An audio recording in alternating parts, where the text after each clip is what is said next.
안녕하십니까. 인문학연구소 인연입니다. 이번 시간에도 우리 역사 속의 간신들 8번째 주인공은 조광조를 죽인 남자 남곤에 대한 이야기가 되겠습니다. 제가 개인적인 좀 사정이 있어서 지금 업로드를 제때 못하고 있습니다. 저희 어머니가 어깨 회전근개 파열로 인해서 수술을 좀 하셨고요. 그래서 함께 동반 입원 아닌 동반 입원을 해서 며칠 동안 같이 있었고요. 지금도 어머니께서 한쪽 팔을 잘 사용하지 못하시기 때문에 제가 이 컨텐츠에 기반이 되는 네이버 프리미엄 컨텐츠에서도 지금 주 3회 연재하던 것을 주 2회로 줄여 놓았고요. 이 다른 컨텐츠 업로드 하는 것들도 그래서 약간 주 1회 정도는 해보려고 노력을 하고 있습니다. 어쨌든 뭐 어머니가 아프신데 자식은 저 하나고 하다 보니까 신경 써야 될 점들이 좀 많이 있더라고요. 그래서 지금 컨텐츠에 대한 업로드가 늦어졌다라는 점 양해를 부탁드립니다. 조광조를 죽인 남자 남곤에 대한 이야기 시작해 보도록 하겠습니다. 조선 정기의 문신인 남곤은 꽤 다사다난한 삶을 살았던 인물이라고 정의할 수가 있습니다. 성종 시절 생원시와 진사시를 모두 합격한 남곤은 1494년 과거 시험에까지 급제하면서 본격적인 벼슬길에 나서게 됩니다. 그러나 외척이었던 윤필상을 탄핵하다가 도리어 본인이 투옥을 당하게 됐고요. 이후에도 류순정, 성희안 등이 저지른 비리를 탄핵했다가 다시 투옥이 됩니다. 그러니까 뭔가 굉장히 꼿꼿한 인물로 보이죠. 성종이 죽고 나서 이제 연산군이 즉위를 하자 도승지가 되었지만 연산군의 어머니인 패비윤 씨를 추존하는 것에 대해서 반대하다가 갑자사화 때 화를 당할 뻔합니다. 그러나 이제 죽지는 않고 목숨만 건져서 유배당하는 처지가 되었죠. 1506년 중종 반전이 일어나서 다행히 정치권으로 컴백을 할 수 있게 됐고요. 자신이 싫어한 앞서 탄핵했던 유순정이 중종 반전의 1등 공신이었어요. 자신이 싫어한 반정 공신들 앞에서 중종 반정을 지지하면서 이제 정치적으로 좀 안정을 되찾아가는 그런 모습을 보이게 됩니다. 자, 드라마 여인천하에서의 남곤, SBS에서 가져온 사진이고요. 이렇게 보면 꽤나 강직한 선비의 어떤 전형 같아 보이는 남곤이지만 그 역시 정치가였고 권력에 대한 관심이 많은 공무원이었습니다. 살인파의 증시조라 할 수 있는 김종직의 직계 제자였던 남곤은 당연히 김일손, 김한국, 김굉필 등과 어울리게 됐고요. 당연히 조광조와도 나이를 떠나 막역한 친후 사이가 되었다고 합니다. 남곤이 김종직의 제자였고 조광조는 김종직의 제자인 김굉필의 제자였습니다. 뭐 어쨌든 무오사화 때 김일손 일파가 쓸려 나갈 때도 살아남았던 남곤은 조광조와 함께 조선개혁의 선두주자라는 타이틀을 얻게 되죠. 그러나 조광조의 급진적인 개혁 정책이 남곤과는 좀 맞지 않았어요.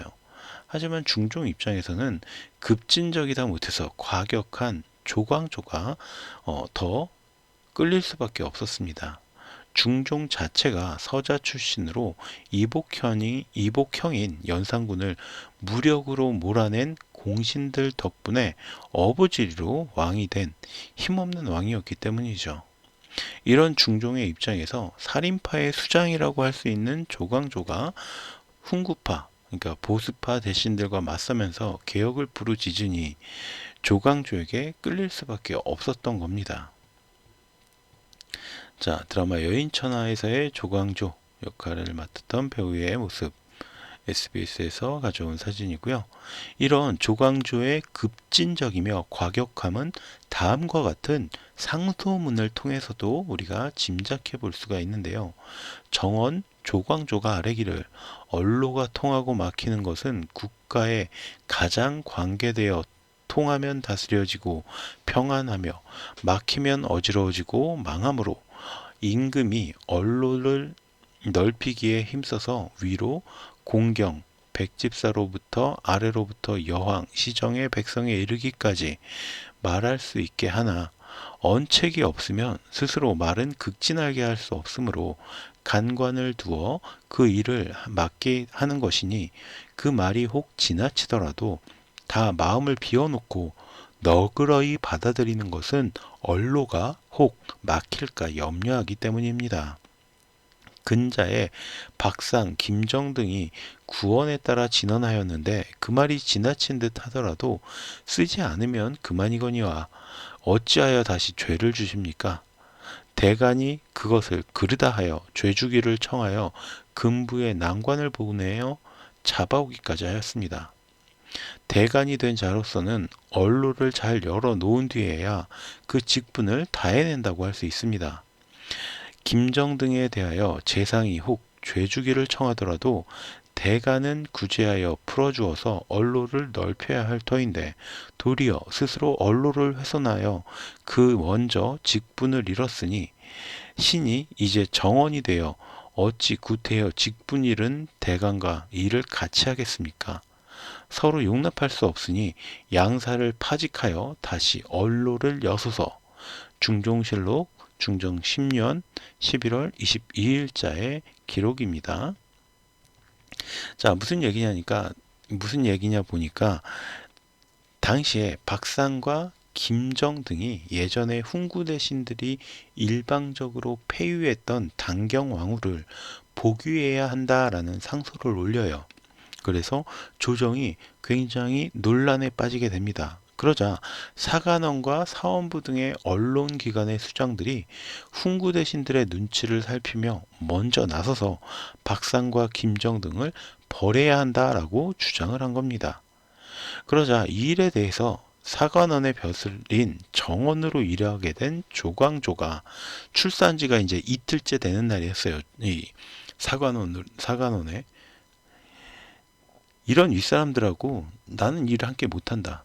그러니까 이 사람들을 자르든지 나를 자르든지 하라면서 상소를 보낸 거예요. 굉장히 이 조광조의 어떤 성격을 우리가 짐작해 볼 수 있는 상소문이죠. 이런 조광조의 과감함은 중종의 마음에 들 수밖에 없었고요.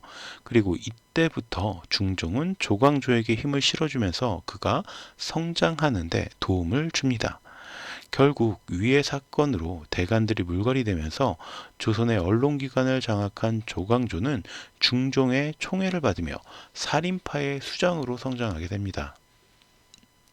그러나 조광조가 벼슬에 나서도록 청거하기도 했던 남고는 조광조의 이런 과격함이 부담스러웠어요. 두 사람은 개혁의 필요성에는 공감했지만 그 방법에 있어서는 굉장히 달랐던 거죠. 가령 조광조가 문학은 선비의 일이 못되며 경정 공부에 전념토록 하자라고 하면 남고는 참된 선비라면 학술과 문예에 모두 능해야 한다라고 했고 남곤이 과거제를 보완해서 천거로도 일부 관리를 뽑자.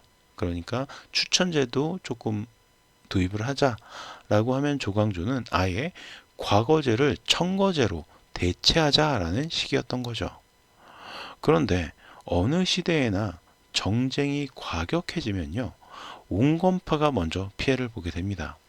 보수파와 개혁파 두 진영에서 모두 공격을 받기 때문인데 남곤의 이런 뜨뜨미지근함을 두고 조광조 일파에서는 남곤은 소인이다 라는 비판이 점점 커져갑니다.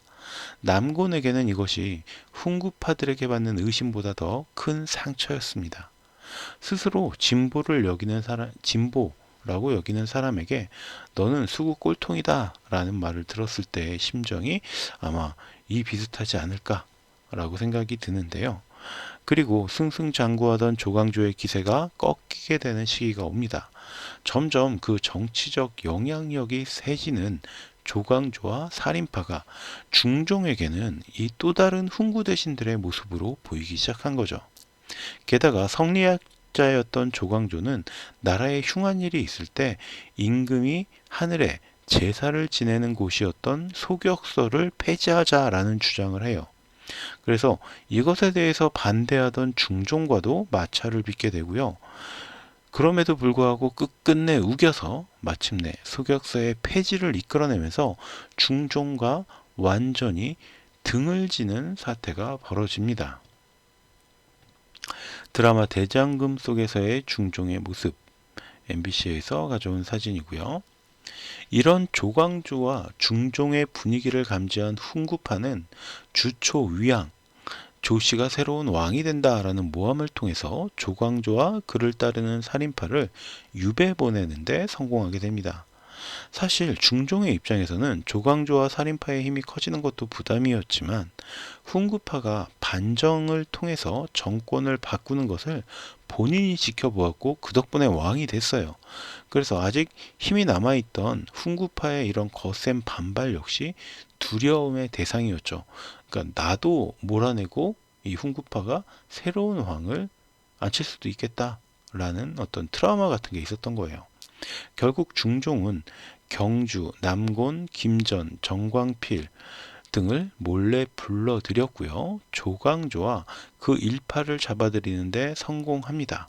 이것을 바로 우리는 기묘사화라고 이야기를 하죠.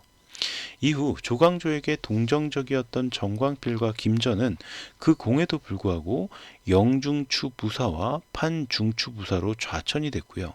남공과 이유청이 좌의정과 우의정에 발탁되게 됩니다.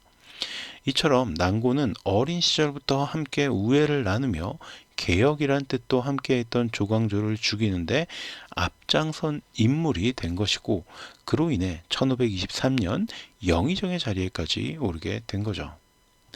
조광조의 개혁이 성공했더라면 그 이후 조선의 모습이 많이 바뀌었을 것이다 라는 사람들이 많이 있어요. 하지만 역사에 만약이라는 건 존재하지 않습니다. 그는 과격한 개혁 정치를 펼치기 위해서 지나치게 많은 적을 만들게 되었고요.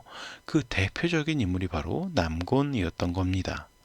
기묘사화 이후에 얼마 지나지 않아서 다시 살인파가 정권을 잡으면서 남곤은 이들의 탄핵을 받아서 1558년 사탈관직을 당하면서 죽게 되었고 그 뒤로 역적이라는 소리까지 듣게 되긴 했지만 실제로 조광조가 죽었을 때 눈물을 흘렸던 유일한 인물도 남곤이었다고 합니다. 자, 역사에 만약은 없다라는 얘기 앞에서도 했지만 이 두 사람이 힘을 합치고 뜻을 합쳤다면 이후의 조선은 조금 더 안정되고 발전되었을지도 모르겠습니다. 어찌되었던 개혁을 위해서 함께 노력했던 자들을 기묘사화를 통해서 죽음으로 내몬 그는 심정, 홍경주와 함께 기묘삼용이라고 불리는 조선의 간신이라고 할 수 있을 겁니다. 물론 일부에서는 그렇게 이야기를 합니다. 이 중종의 압박에 의해서 어쩔 수 없이 조광조를 해친 게 아니겠느냐라고 이야기를 하는데 뭐 이유는 여러 가지가 있을 수 있을 거예요.